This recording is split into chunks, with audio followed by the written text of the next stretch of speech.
two new studies show how money impacts move-in decisions among couples. A new Zillow study shows that single renters, meaning renters who are solely responsible for housing costs, pay what amounts to a singles tax of nearly $7,000 a year. You may or may not know this, folks.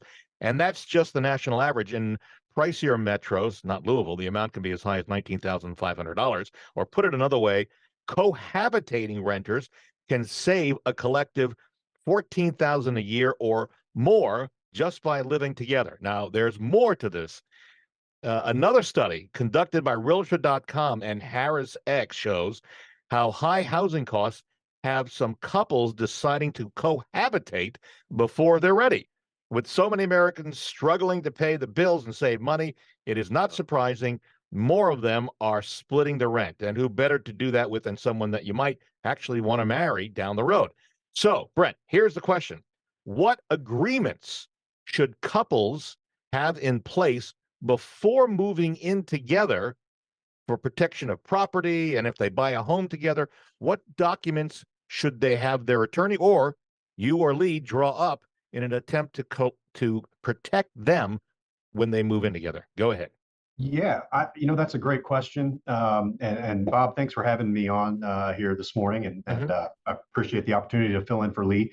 Um, this is a situation that comes up fairly frequently in my line of work, where it's not uncommon, obviously, these days for people that are not married to cohabitate or to even buy a home together.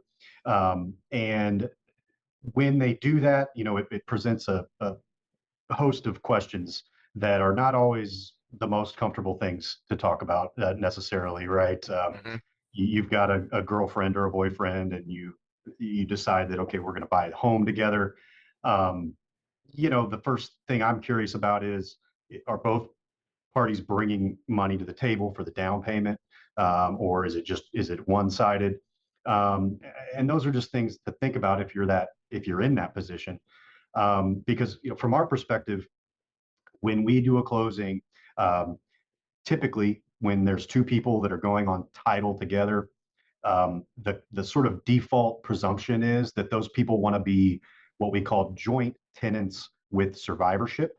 Okay, and I'll try not to get too into don't go down there. Right, the legal things, right. but typically, if it's a couple, they're joint tenants with survivorship, which means that if one of them passes away, the other person owns the house. No question asked. It doesn't have to go to probate. It doesn't have to go to in front of a judge. If one person dies, the other person just owns the property. As the listeners can probably foresee, that's a little bit of a bigger decision to make when this person is someone that you're not married to. Maybe you're just in a relationship with them. And so I always encourage people to think about the consequences of that down the road. Obviously, everybody that's in a relationship wants to have the best hopes, and they think that relationship's going to last forever, and that they're going to be with that person forever.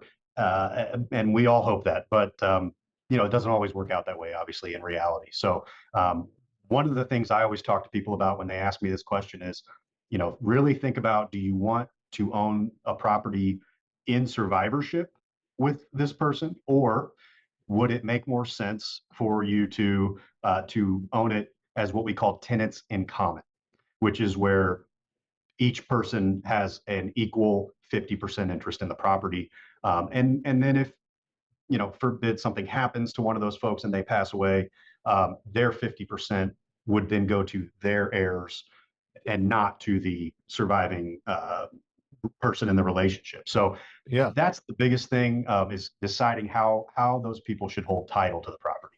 And let's back up with regards, if they're just living together, cohabitating in a rental property, is there an agreement that they should have that protects them against taking someone else's property in the event that the relationship dissolves?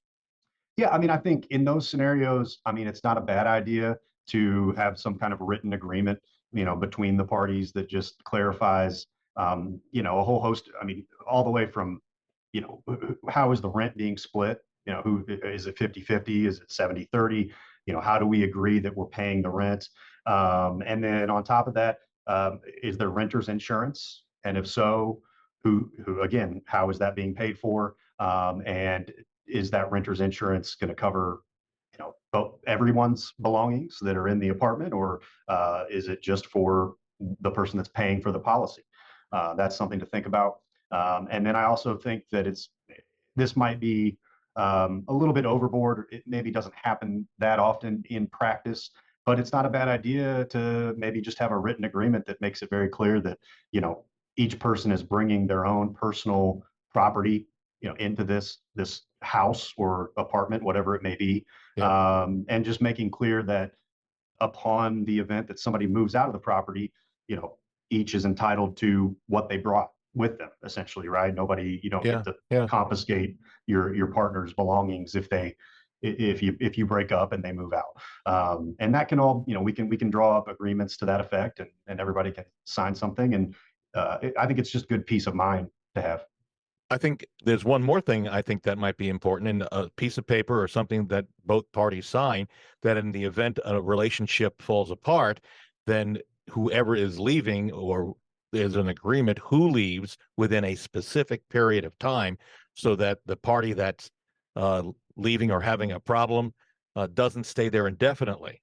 Mhm. That makes Yeah. sense? Yeah. Yeah, Okay. Yeah. that's a great point. Yeah, and I've had people come to me after the fact. They're in that situation and they don't have any kind of document or agreement that they made prior, Mhm. and so they come to us, and we kind of end up playing mediator a little bit, in terms of just trying to get everybody comfortable with, how many days do you have to move out, and when are Sure. you going to come pick up all your things, and all that good stuff. So it's definitely better to have a plan ahead of time than to be reacting after the fact. Put it in writing.